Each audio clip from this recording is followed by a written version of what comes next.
একজন।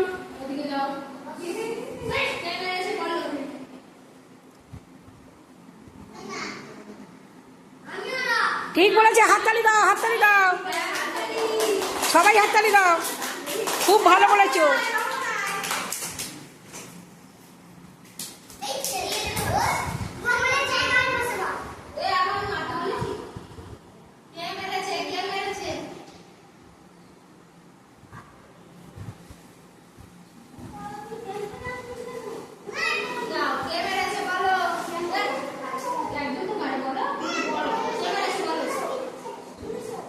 ঠিক বলেছে, হাততালি দাও।